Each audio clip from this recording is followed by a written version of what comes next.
views and opinions expressed in this program are those of the participants and do not necessarily reflect the views of BronxNet or the program underwriters.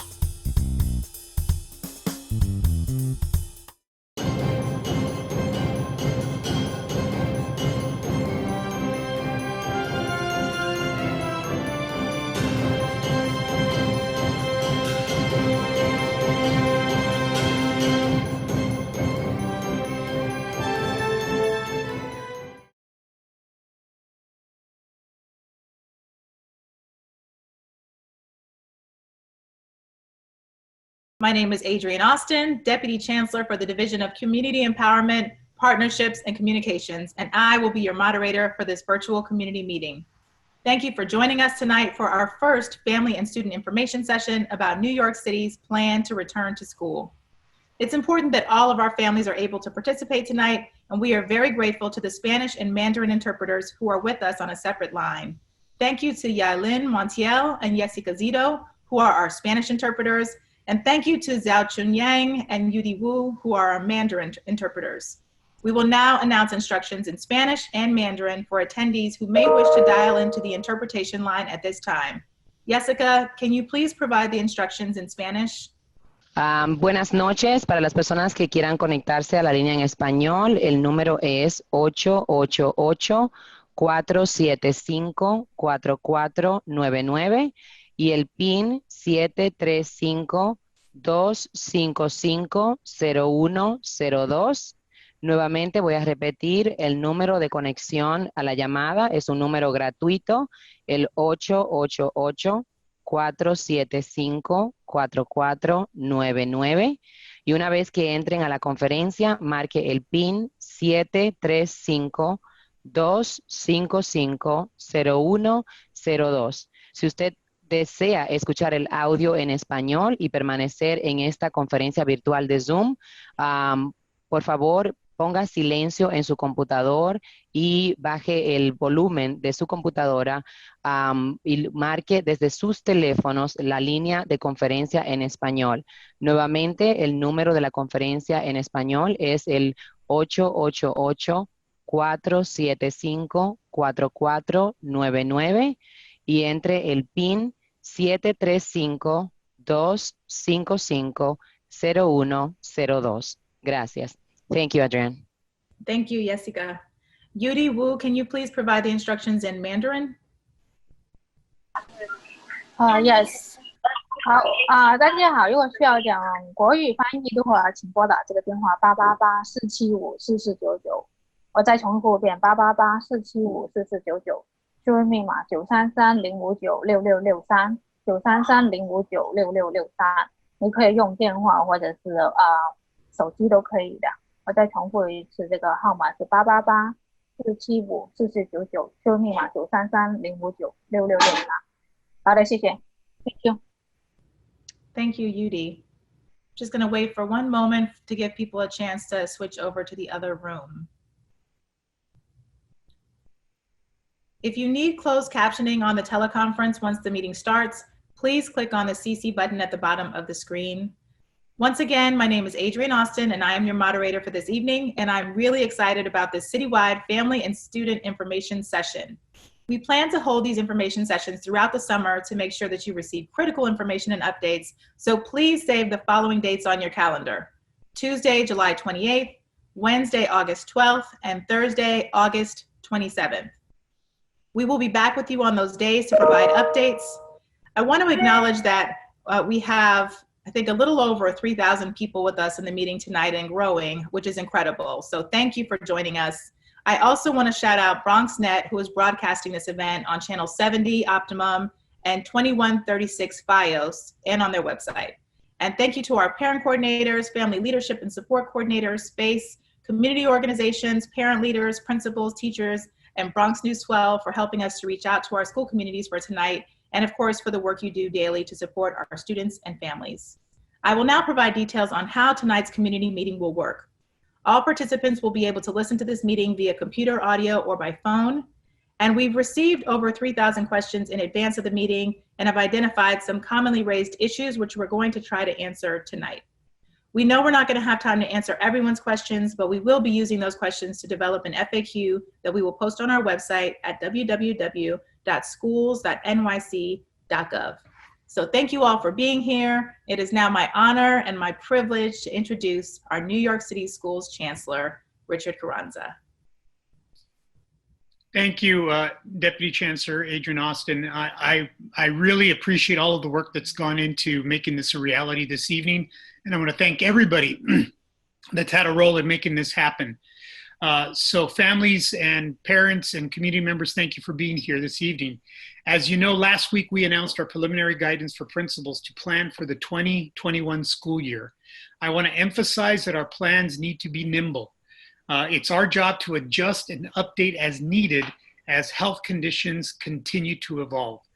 Planning for a new school year in a typical school year starts in January. And as you know, with all of the changes that happen, things are changing on a weekly, sometimes daily basis. So it may feel like this is very late, but in actuality, we are trying to keep up with the ever-changing environment that is COVID-19. On that note, I'm incredibly pleased that earlier today, Mayor de Blasio announced that New York City will provide free, safe childcare options for families across the city this fall. This will give relief to families who cannot stay at home or find alternate childcare on days their children are not in school buildings. Now, I understand, given all of the social distancing and medical requirements, we are literally choosing from the least onerous of onerous decisions that we have to make. But we are all working very, very diligently to get as much in-person learning as possible should the medical conditions and the science dictate in September.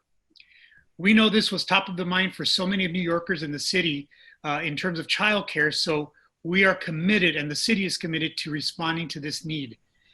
The plan is for our sister agencies to start serving 100,000 students with approximately 50,000 seats available on any given day and work to build capacity over time. Now I want to walk you through some of what else we are planning for and the DOE team that is here to answer any questions that you may have. And I'm very honored this evening to be joined by Deputy Chancellor Josh Wallach for early childhood and enrollment questions, Deputy Chancellor LaShawn Robinson for any trauma or social-emotional learning informed practices, Chris Grohl, I will pivot to for any health questions, Dr. Linda Chen for any questions regarding remote learning, our Chief Academic Officer, Ailish Brady on our program models that we've released, our Deputy Chief Academic Officer, Christina Foti for special education, our first Deputy Chancellor, Donald Conyers for any questions involving students, teachers, or schools, Ursulina Ramirez, Deputy Chief Operations Officer, and John Shea for any building or cleanliness issues, and Deputy Chancellor Karen Goldmark for social distancing or capacity issues. So with that, I'd just like to take a minute before we get into the guidance to talk a little bit about what our guiding principles have been and are. I want to start with the values that we've held close as we've gone through this process. I want to reiterate that no decision to open schools has been made. That decision will come later, probably in August. But as I mentioned, we start planning in January on a regular school year, so it's even more complicated now with COVID-19. So we have a responsibility to be ready to pivot to any situation in terms of being prepared to start school with an in-person learning environment. We are 100% committed to the health and safety of our students, teachers, staff, and families. And we will continue to lead with the lens of equity and excellence, giving every child what they need to excel, and recognizing the ways that will be different from each of their classmates, especially in this time of crisis, because we know students and families and our teachers and principals, we all have suffered through trauma with COVID-19. We will not look away from the ways that the virus has further magnified the effects of systematic and systemic racism in our communities. We will continue to explore opportunities to directly correct structural inequities like closing the digital divide. And we remain committed to academic achievement, including culturally responsive educational practices and social, emotional, and trauma-informed support for students. So, in terms of health and safety, I know that one of the questions that I get all the time is about health and safety. At the beginning of this month, we announced a series of health and safety measures that we will be implementing for this fall. It includes implementing social distancing, requiring face masks for students, staff, and school visitors, and increasing access to hand washing and sanitizers. Schools will be supplied with additional cleaning supplies, including the hand sanitizer, disinfectant wipes, and centrally from the Department of Education, we will provide all additional cleaning supplies, including PPE, and they will not come out of the individual school budgets. We're going to utilize the massive buying power of the largest school system in America to buy these resources and these commodities. In fact, we already have, and they're starting to arrive. And we will make sure that our schools have the supplies that they need without dipping into their individual school budgets. In addition, our buildings will be deep cleaned on a nightly basis with electrostatic disinfector sprayers, and our HVAC systems, as we speak, are being upgraded to ensure better ventilation in our school buildings. All schools will also identify a space that will be equipped as an isolation room in the event a student or a staff member becomes ill while they're at school. And we will provide staff with the training that they need to keep themselves and our students, your students, safe while in this in-person learning environment. We will also be implementing social distancing requirements. And what that means is that there will be fewer students in each classroom. There will be use of large spaces for classes, such as cafeterias, auditoriums, gymnasiums. We're exploring outdoor learning environments. We're exploring additional satellite facilities. Anything that you can think of, we're exploring. Some of them may make sense, some of them may not, but we're exploring them. We also are updating our entry and exit and hallway layouts to reduce the contact that students will have with each other as they move through buildings. And we're working with the school construction authority, as I've mentioned, and community partners to identify non-DOE space. Now, before we go into the schedules, we know that we cannot properly maintain physical distancing and have 100% of our students in a school building 5 days a week. It's just physically, geographically, square footagely impossible to do that. So health and safety requires us to have fewer students in the building at the same time. That's why we have the models for in-person learning. So for the 2021 school year, it will look different. Let me be clear. New York City students will be learning 5 days a week, whether it's in person or at home. But here's what's different. Students will return in September in either a blended learning model or a fully remote learning model, and if they so choose. And let me define what that means. Blended learning means that students will be taught on site in school for part of the week and will attend school remotely on the other days of the week. Over the past several months, we've worked with principals, we've surveyed families and students, we've worked with focus groups of teachers to develop scheduling models that can accommodate limited in-person attendance and enhanced health and safety measures. We have shared these scheduling models with principals who will choose among them as they plan for the fall, taking into account, of course, the unique needs of their school community. We've also asked principals to meet with their parent community so that you have a voice in determining what those models will look like.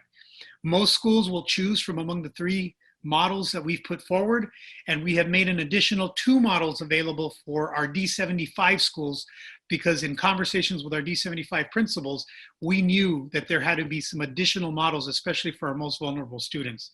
Again, we will work with schools to maximize the amount of in-person instruction that is possible given their geographic configuration. Now, I want to remind you all that the ideal would be that we return to school in September, 100% of our students, no safety measures in place, there is a vaccine, hallelujah. That is not the case. We are choosing and we are very empathetic to the fact that there are no perfect solutions to this return to school if and when that decision is made. But I want to also give you this information. The New York Times recently wrote a piece which is absolutely on target. I communicate with my colleagues in the largest school systems in the nation on a weekly basis, sometimes a daily basis. And I can tell you, of the 10 largest school systems in America, there are only 2 that are even able to have a conversation about in-person learning, because we have suppressed the number of positive cases based on the number of tests that are being provided every day under the 5% demarcation that is considered by health experts, and they've pledged that they will work with us on that. So with that, I'm going to ask my colleague Ailish Brady if she would walk us through the programming models. And these programming models can be described as follows, and I'll let Ailish talk a little bit about those program models. I'll come back in just a moment. Ailish? Good evening. If we can pull up the slides, we can get started and walk through the models that we have available.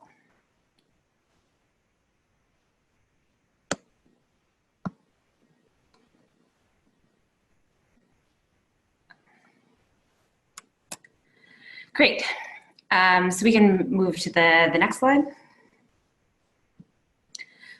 So what I'm going to walk through today is the models that we've shared with principals to think about and to choose around school reopening. So if we move to the next slide. There are a number of factors that schools will consider when they're thinking about which of the following models they will select. The 3 primary factors that they'll be looking at is the space in the building, the number of students registering for all remote learning, and their staffing. Principals will choose a model in consultation with their school community and communicate to families in August which model is chosen and also what group the students would be in. Families will have an opportunity to opt out of in-person instruction and choose fully remote learning. And there's a survey that we'll be sharing with families in order for them to make that selection. So with that, we can go into the first model. Next slide. This first model assumes that a school can have a minimum of half of their students in at a time. There'll be 3 groups of students. 2 of the groups will be in person, and then a third is all remote. That's group D that's listed on this chart. Again, the decision to be all remote is one that families will make in consultation with their school. So in this case, we have 2 in-person groups, groups A and groups B. In model 1A, the first version of this, if your student is in group A, if your child is in group A, that means that the student will consistently go to school on Tuesdays and Thursdays, and then will go to school every other Monday, alternating Mondays. In model 1B, it would mean that your student would go to school consistently every Tuesday and Wednesday, and then alternating Mondays. And this model is available for elementary and middle and high school principals to select. Move to the next slide. This model assumes that a third of students would be able to be in person at the school. Again, whether or not the school needs to be at a 50% or a half model or a third model will depend on the space, the staffing, and the students in the school. In this case, there are 4 groups of students, 3 in person and 1 fully remote.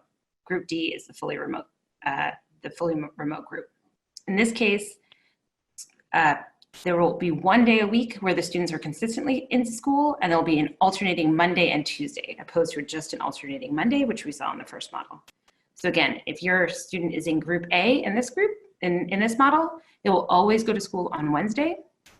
And then every 3 weeks, they'll go to school on Monday, and every 3 weeks, they'll go to school on Tuesday. So this model is also available for elementary, middle, and high schools. This is the only model this is the only 1/3 model that is available for elementary school students, because this model maintains consistency in the days of the week. So we move to the next. The third model, is a 6-day rotation for a 6-day rotation for students. This model is only available to middle and high schools. It also assumes that a third of students can be in. So it's a student would be in person once every 4 days, or in person 2 days out of 6. So if you're a student in group A, you would go to school on Monday, and then 2 days later you would go to school again on Thursday, and that would cycle through a 6-day week. Because this model does not maintain the same consistency of days of the week, this is why it's not available for elementary schools. So these are the three models that are available for the vast majority of students in our system. In addition, as the Chancellor mentioned, we have 2 additional models that are just available for students in District 75. So if we move to the next. So the first model that you see here is an every other week model. Again, this assumes that a school can support 50% or half of their students. In here we have 2 in model 4A, we have 2 in-person groups, group A and group B, and 1 fully remote, group D. So if you're a student in group A, you would go to school for a full week, and then you'd be remote for the full next week, and you'd be in for a full week again the 3rd week.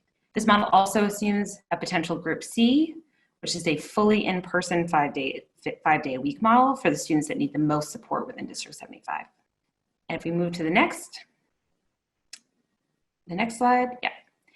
This model is very similar to the model we shared in the first slide in model 1. Again, there'd be 2 in-person groups. Again, we're assuming that a school can have half of the students in every day. If your student is group A, you're going to school on Tuesday and Wednesday and alternating Mondays. And again, District 75 has an option for a group C, which would be 5 days fully in person. Finally, on the next slide, last slide, we expect that the vast majority of schools will be able to make one of the above models you saw work. They'd be able to choose that with their school community. If a school cannot make one of the above models work, there will be an exception process that they would submit that exception to their superintendent for approval. And with that, I'll hand it back to the Chancellor. Thanks, Ailish. We, as Ailish mentioned, we know that there are families based on the student survey and family survey that have already indicated they do not feel comfortable going back to school buildings in the fall. Now, these families, as Ailish has mentioned, will be able to elect into an all remote learning for their child, and there will be specific periods in the school year during which remote only families may opt back into in-person learning. We opened the portal yesterday where parents can select that option of remote only learning, and you will have until early August to indicate if you want a remote only learning option. Now, this is important for us in terms of planning and principles for planning.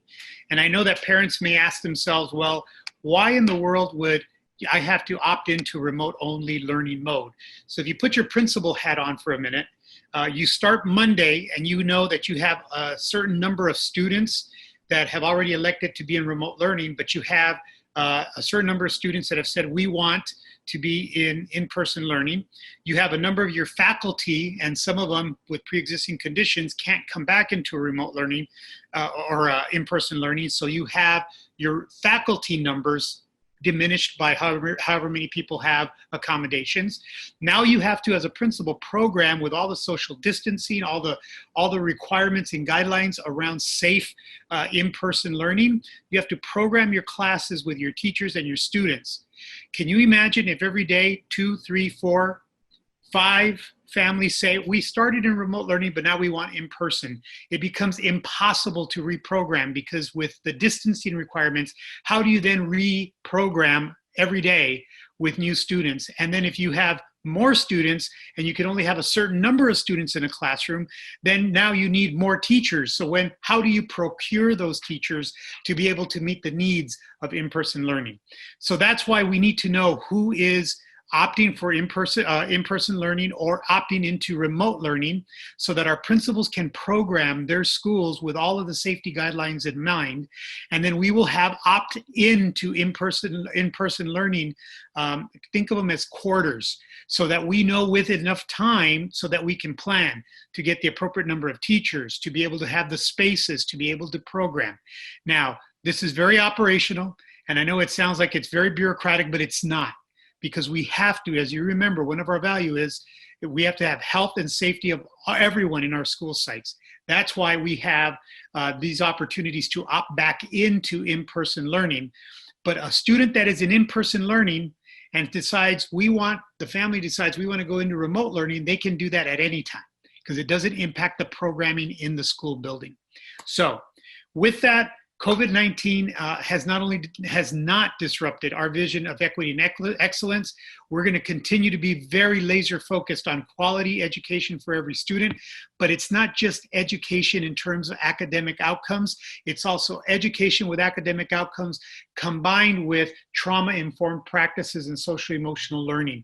It is critically important to recognize, and having led a school system during Hurricane Harvey, the most destructive hurricane in the history of our nation, I understand firsthand what trauma looks like and how it manifests itself, not during the traumatic event, but in the months and years after the traumatic event. So we're going to lead with academic focus, but a trauma-informed focus as we go forward. We want to give every student the support that they need to meet the bar that we've all collectively set, and we know that more support is necessary now more than ever.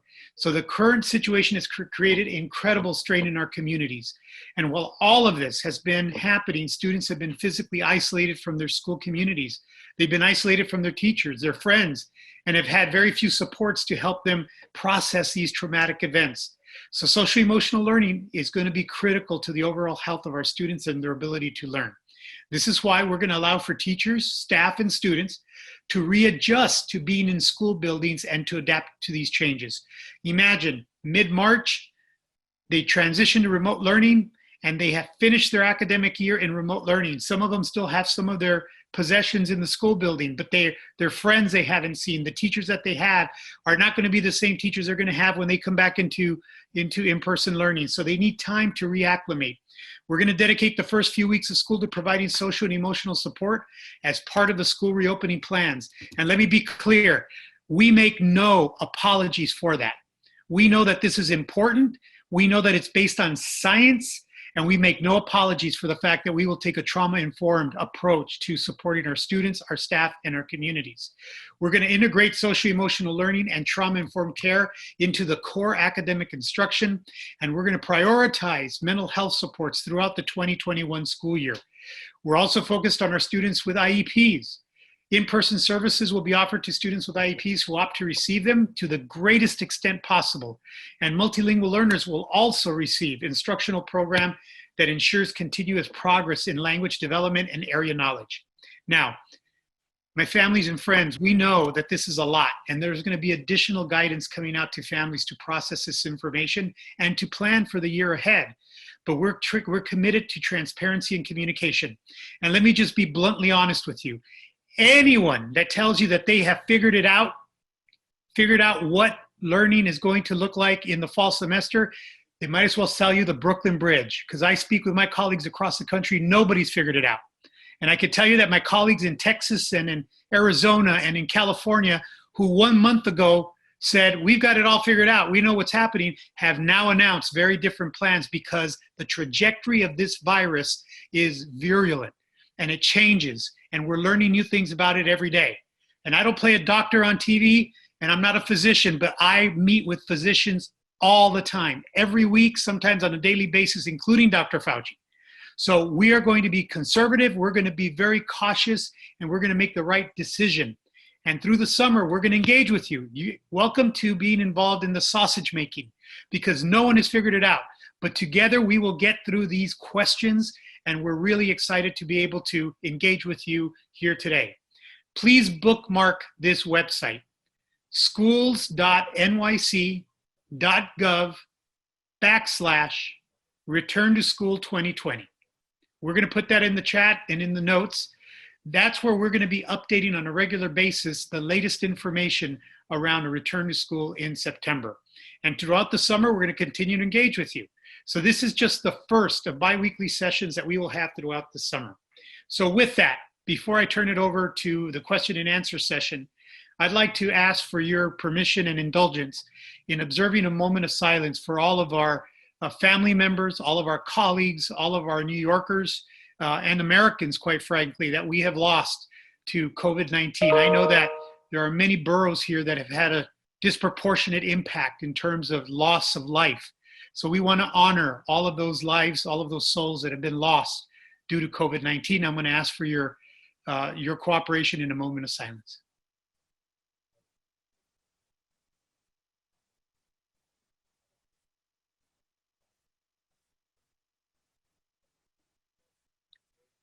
Thank you very much. With that, I'm going to toss it back to our Deputy Chancellor, Adrienne Austin, who will facilitate the questions, the thousands of questions that you have already submitted. Adrienne. Thank you so much, Chancellor. We are going to answer as many questions as we can in the time that we have, and I'm going to be asking people's questions pretty much verbatim. So the first question of tonight is from Susan McCauley, and she wants to know what work is being done on the ventilation systems and when will it be complete? Great. So I'm going to start, and then I'm going to phone a friend, either John Shea or Ursulina Ramirez, to kind of fill in the details. So there's a lot of work being done on the ventilation systems. I often say that we have a historic portfolio of school buildings in New York City, which is a very diplomatic way of saying we have a lot of old buildings, some of them over 100 years old. So we understand that.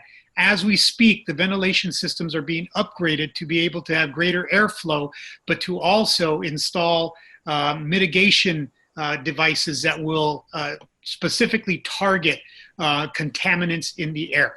So to give you more detail, I'm going to ask either Ursulina Ramirez or John Shea to please elaborate further. I'll let John take it, and apologize, my son has bombarded the screen. So John, go for it. I think we should let him answer. So thank you, Chancellor. Thank you, Ursulina. Yes, ventilation is something that we're very much focused on right now. I can tell you a couple of things. I have sent out a survey to all of our custodian engineers to look at what maintenance has to be done on all of our units. And we are moving forward with that work to make sure that everything is working. We have a wide variety of different kinds of ventilation systems, and they all have to be handled a little differently. One of the things that keeps coming up is the idea of our older buildings that don't have central HVAC systems. They were designed with windows and exhaust fans, and just because they don't have a central system doesn't mean that they don't have adequate ventilation. So we are working to make sure that our windows are working, that those exhaust fans are working, that we need to tell our custodian engineers what to do to make sure we can maximize the ventilation, open those windows, and the systems that we have, upgrading the filters. That's something that has also been talked about a lot. We're upgrading the filters in our units from MERV 8 to MERV 13 where we can, which is the technical way of saying we're making them filter out smaller particles that can handle COVID and take that out of the air. If the windows don't open, those systems will be able to filter appropriately for the virus. Many other things that we have going on with the ventilation, but making sure that custodians have the tools that they need and the operational guidance that they need to make sure everything is working appropriately. That's our commitment, is everything that we have is going to work and it's going to be adequate to make sure that we can provide adequate ventilation when school starts in September. Excellent. Thank you so much for that answer. We are now going to take a question that was written by Jean Kumagai, who wants to know, will parents who opt out for hybrid or blended learning at the start of the school year be able to switch to 100% remote learning later in the year or vice versa? I know we covered it, but I think it's worth just going over again because we had a lot of questions like that. Sure. So very good questions. So again, if a family opts for in-person learning, in other words, they don't indicate that they're going to be totally remote, then they will be programmed into a school based on one of the models that the school can accommodate based on just sheer footage. Like how many students can you safely have in a building? So once that happens, a student and family that is in-person learning a part of their week can at any time say, we're going to opt for remote learning. There's no time period. They can do that at any time. Now, a student and family that have said, we're going to have remote learning, and then at some point change their mind, there will be enrollment periods where they will be able to indicate, we will now want to come back to in-person learning. Think of it as when you have enrollment periods for your insurance, right? You have a window of time, you indicate what you're going to select, and then at a certain given time, you go into that new insurance plan. Same thing for in-person learning, because remember, it's not that we don't want to serve students, it's that we have to, there's a whole calculus of the square footage for every human being in a given space. And then we have to program those human beings, including adults, into that given space. And if there are more human beings that want to be in person than we have teachers to teach those human beings, then we need to figure out how we get those additional teachers to be able to maintain the social distancing and all the requirements to be able to serve them in an in-person environment. It's much more complex to have an in-person switch than to switch out of in-person. So there will be very clearly defined windows of time where people will let us know we want to go back into an in-person environment, and then we will allow folks to come back into an in-person environment during those enrollment periods, if you will. But again, just to reiterate, anybody that's in person and decides they want to go fully remote can do that at any time. Thank you so much, Chancellor. The next question comes from Kelly Tobuk. And we chose this question because we had many, many parents who had similar questions. She wants to know about how scheduling will work in D75 schools and if there will be more opportunities for in-person learning for students with disabilities. So great question. I'm going to give it a shot, and I know Christina Fody is here, so Christina, I may phone a friend as well. So the models that Ailish Brady mentioned, she went very quickly through all of the models because we wanted to save as much time for question and answer as possible. But let me give you one of those models. So in most of those models that Ailish covered, there was a group A, group B, and a group C. For our D75 schools, because we worked with our D75 principals and they gave us lots of valuable input, we know that by and large, in fact, by large, most D75 schools have much smaller enrollment numbers. They have a less number of students. So it's possible for them to, from a square footage perspective, and quite frankly, from a most vulnerable student perspective, to do some more intensive programming for those students. But the square footage is a critical component there. So in those schools, one of the examples is an A, B, C, D model. So let me tell you how that would work. So in a D75 school, the D group of students are students that are probably have the most severe needs, have the most intensive requirements. Those students would literally be able to be programmed to 5 days a week instruction in person, okay? So the group D would be our most vulnerable students in our D75 schools. The group C would still be the groups of students whose families have said, we want complete remote learning. And then group A and B become those transition groups. So on Mondays, for example, that becomes the flex day. So 1 week group A is in person. The next week group B is in person on a Monday. Tuesday and Wednesday, group A comes to in-person learning Tuesday and Wednesday. Group B is remote learning. Thursday, Friday, group B is in-person learning and group A is remote learning. And then the following week, on Monday, Group B comes to in-person learning. Group A stays home for remote learning. And then Tuesday, Wednesday stays the same. That's Group A's days. Thursday, Friday is Group B's days. So again, trying to build in some consistency, not perfect, but consistency for parents so that they can plan. I know every Tuesday and Wednesday, my child will be in person. I know every Thursday and Friday, my child will be in person. Some consistency to be able to plan, but still building in, because of the lower number of students, the ability to have 5 days a week, services for students that are the most fragile, that have the highest needs, that we are the most, obviously from an equity perspective, need the greatest touch, if you will, for in-person learning. Christina, did you want to add anything else? Very little, Chancellor. That's exactly right. Just that certainly to echo the Chancellor's sentiment, we understand and we honor the unique and urgent needs of our District 75 students. And just as the Chancellor stated, D75 schools where space permits are very much working on ways to provide full-time instruction for students who will truly benefit from that level of support and need that level of support urgently.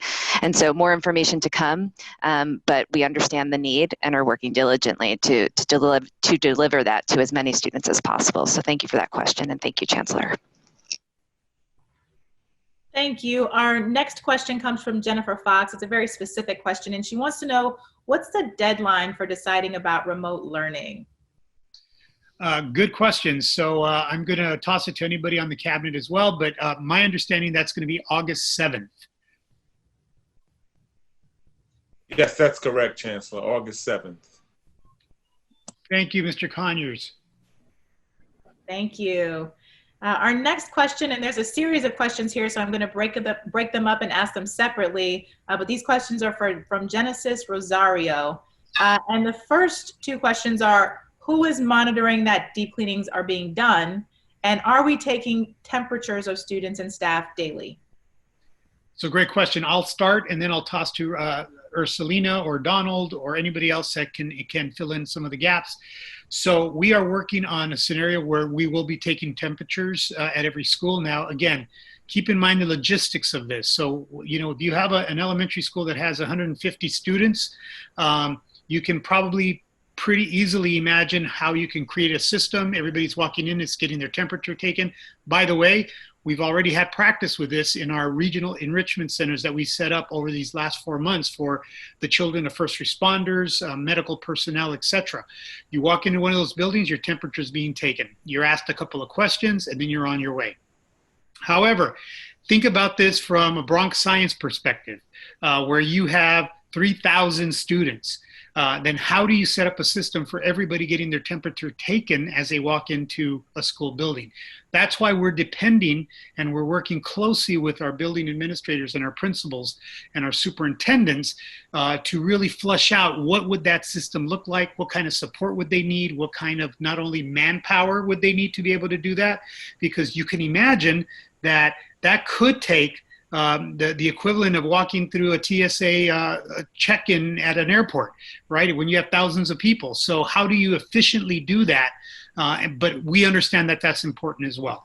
So Ursulina, John, did you want to add anything to that, or Donald? I will just add on the cleaning. I do think that, you know, we get feedback all the time, both from principals and also students and teachers when people have when people are not feeling like the building is clean. In terms of the disinfectant of the building every single night, we have a management structure within our custodial system, and our DDFs, our deputy directors of facilities, are really managing and making sure that things are getting done. And obviously, if there are any concerns, people do come straight to myself or to John Shea, who's on the line. But we feel confident that these will be happening every single night, and we have both the structure in place and the accountability in place to make sure that that happens. Right. And I will just add also, based upon the community built-in buildings on campuses with principals, they will be working together and communicating in an ongoing fashion. We also have the custodians that they work along with in communicating and checking on progress so that we are certain that the cleaning is being done. Correct. Now I'll just add a couple of things, that every building in the system has a custodian engineer assigned to it, and every one of those buildings has an annual plan where the principal and the custodian work on what the expectations are for that building. So the principal has a very real and active role in that. We also have a program called School Stat, where we inspect all of our school buildings twice a year, and one of the criteria is cleanliness. So between the custodian engineer and the principal in the building every day, plus the management structure, plus a separate group that are inspecting the buildings, we have a number of ways that we make sure that the work is getting done. Thank you very, very much for all of those answers. Her next question was about physical education and what will gym look like? So we know that, and I'm going to call on our Chief Academic Officer, Dr. Linda Chen, to talk a little bit more about this, but we do know that physical education is very important for us. Again, kudos to all of my fellow New Yorkers, because we've practiced the social distancing. We're wearing our masks. It's not a political issue here in New York, thank goodness. But we know that those things have made a difference. So we know that outdoors is good for our children. In fact, you know, now we can, you know, enjoy a meal outdoors. We know that that's good for our children. So our goal is to have as many of those opportunities where you're not only having academic opportunities, but you're having physical exercise and physical opportunities possible. That's important to us. So part of the programming that principals are doing is really focused around how can you have as comprehensive as possible an academic experience for students within the guidelines, within the medical guidelines that we're trying to implement as possible. Now, again, let me just be very honest and just very transparent with folks. This school year, at least the start of this school year, will not look like any other school year. It's just impossible.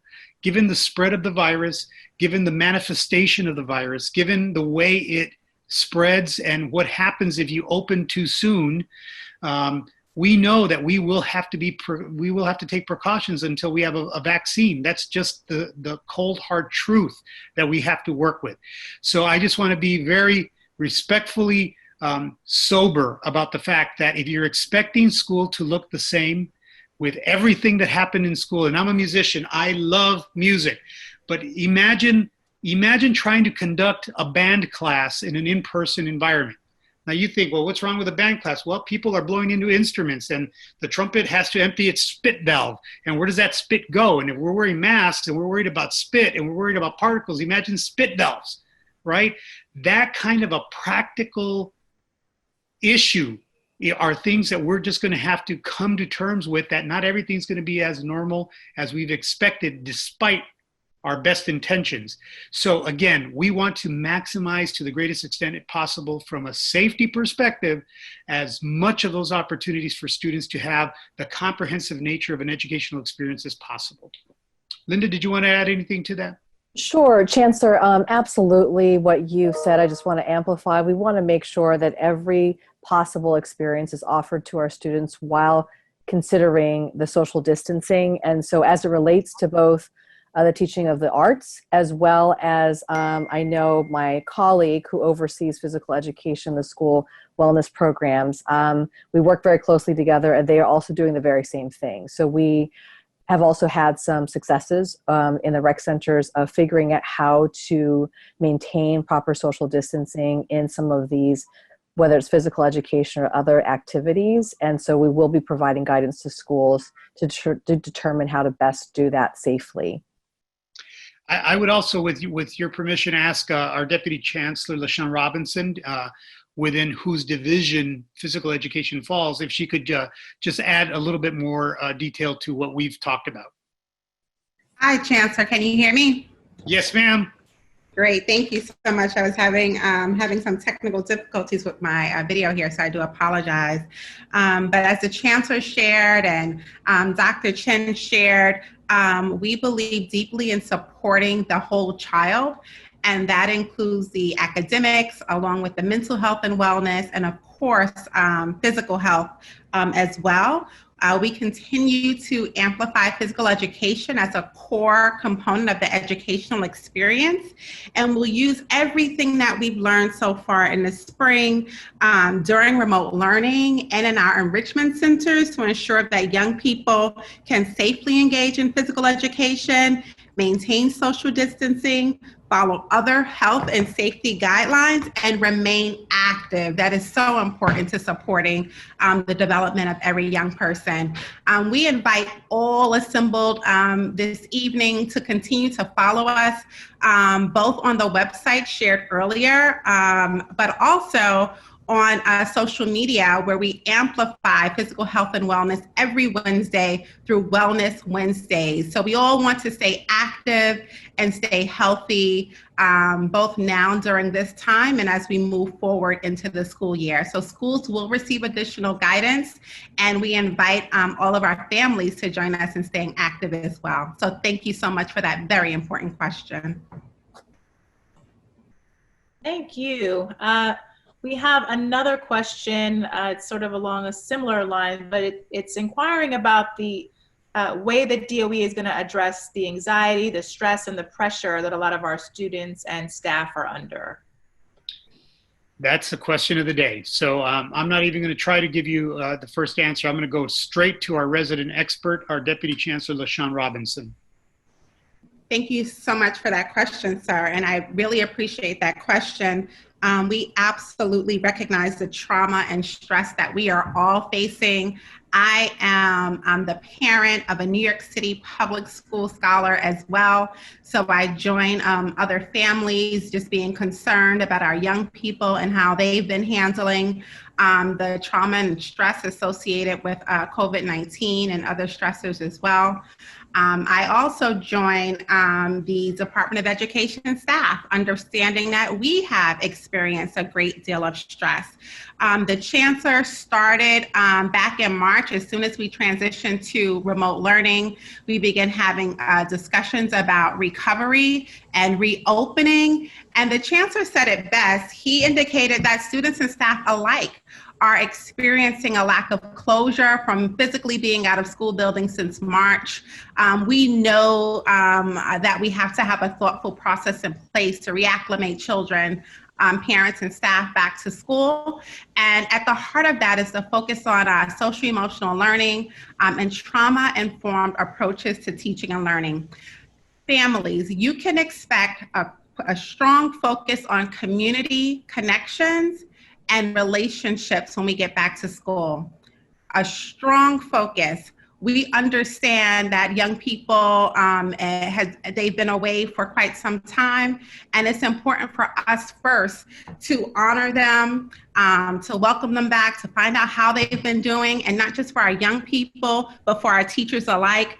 Young people will experience opening activities in classrooms, from morning circles, really honoring restorative practices within our school communities, interactive do-nows that they'll participate in, and some closure activities at the end of lessons, really focused on, how young people are processing what's happening. We understand the developmental impact on trauma and how we can use relationship building and close connections to really mitigate what's happening with trauma within our young people and school communities. So we look forward to partnering with all of you on this journey. And again, thank you so much for that very important question this evening. Thank you. We have less than 5 minutes left, so I'm going to try to rapid fire these questions out. Our next question comes from a parent, Samran Hasib, who wants to know about high school admissions and whether or not students will be allowed to sit for the Shizat next year. So we're working our way through a decision on that. Obviously, first things first, and the most pressing issue for us is opening schools September 10th and answering all of those questions and working through those questions. So there'll be more to say very soon, but we really had to prioritize a very long list of decisions that had to be made. So thank you for your patience. More to say soon. Thank you, Chancellor. And there's a question on instruction and how teachers will be doing in-person and remote learning in the fall. So I'll start, and then I'll pivot to Dr. Chen, our Chief Academic Officer. So when we pivoted to remote learning in March, we literally had a matter of days to do that. So there were a lot of policy questions, there were a lot of work condition questions, there were a lot of things that we didn't know in March that we have a much better grasp on now. So we are working very closely with our teachers union, our administrator union, all of our unions around really having a thoughtful process and guidance for what that remote learning will look like. If I could say it in one way, I would say this. No matter what happens in September, if and when we are back in-person learning, we will be doing remote learning. Every student will have a blended learning experience because some of the days will be in person, but some of the days will be in a remote learning environment. The difference between now and March is that we now have had the benefit of 4.5 months of learning, of building capacity. Not every student had a device when we transitioned in March. Now students have devices. Not every student had connectivity. Now students have connectivity. Not every teacher had experience working in a remote learning environment. Now teachers have had experience in that remote learning environment. We've also heard from you, our parents, who have said, listen, we need some daily interaction with our teachers and our students. We didn't have a chance to work through those policy questions in March because it was so quick. We've now had a chance to do that. And in fact, in summer school, we have we have now expectations for what in-person learning, or at least live learning, we call it synchronous learning, will look like on a daily basis. We're carrying that into our planning for the fall, working with our unions so that we're really clear and that we're on the same page about what should that experience for the student look like every single day if they're in a remote learning environment. So you will see that it will be much more robust. There'll be a lot more resources, not only for students, but for teachers and for our parents, and that there will be much more interactive, I would say, opportunities for students and teachers. Dr. Chen, did you have anything you wanted to add? Sure, Chancellor, yes. Just a little bit more here. I think what we learned many lessons, as the Chancellor said, and one is hearing from many of you families who really need a sense of predictability and expectation around what students would get, and also some flexibility around your own schedules as well, depending on age levels of your children. So those are the very things that the Chancellor said we are working very closely with our union partners to make sure that we can ensure that continuity, regardless of what setting you're choosing for your child. There will be a reliance on remote learning. And so we want to make sure there is continuity with high quality instruction and learning materials. And that is something that we have been working on with our union partners, with our teachers, and principals are really making some of those choices around who's teaching at school based on how many students are coming, and who's teaching in the remote setting. But we are really making sure that there's continuity so that students can not only keep up but accelerate. We know that there's some learning that we need to be able to recover and work towards accelerating at grade level. And that's also another piece, is that we're making sure that students are learning at the highest level and have access to daily grade level instruction as we move forward into the next school year. Thank you for that very important question. Thank you. And we are getting close to time. So I just want to thank the Cabinet and thank the Chancellor for being with us tonight and answering these questions. I want to thank our over 20,000 parents and family members and community members who joined us tonight. Just a reminder, we will be back here with more on Tuesday, July 28th, so please tune in. Also, please visit our website because we're going to have an FAQs based on the questions you've asked. And with that, I'm going to hand it back to you, Chancellor, to close us out. Thank you, Deputy Chancellor Austin. So I also want to thank all of our parents and everyone that's on this call tonight. I'm just going to ask you for three things. Number one, the only reason that we are even in a position to be able to have a conversation about the possibility of coming back to in-person learning in September is because all of you have followed the advice of the medical experts. You're social distancing, you're wearing your masks, you're washing your hands, you're disinfecting, you're taking the precautions necessary and not going crazy. Follow the science. Don't listen to the science fiction. Thank you. You put us in a position to be able to even have these conversations. Number two, no one has figured this out. And again, of the 10 largest school systems, only us and possibly Chicago are in a position to even be considering, because we have flattened the curve. Let's keep that going. Let's make sure that we get to decide what that looks like, and that the circumstances don't dictate what we have to do, because we now have no choices. And the third thing is, please take care of yourselves and your families, but take care of each other. This is not a time to throw stones. This is not a time to blame. This is a time to work together to figure out these very difficult issues. I don't know who was alive in the last pandemic, the Spanish flu in the early years of the 1900s, but I can tell you this, we all are alive right now for this pandemic. So how we get through this is going to lead the way into the future. And while New York used to be the epicenter of the epicenter in March, we are now on the other side of this pandemic in terms of the curve. Let's keep that going. Let's lead the nation as we've always led. We're going to be honest and open and transparent, but more than anything, we want to thank you for being part of the conversation here today. We've only just begun. So thank you. Be safe, take care of each other, and wear your masks and wash your hands. Thank you.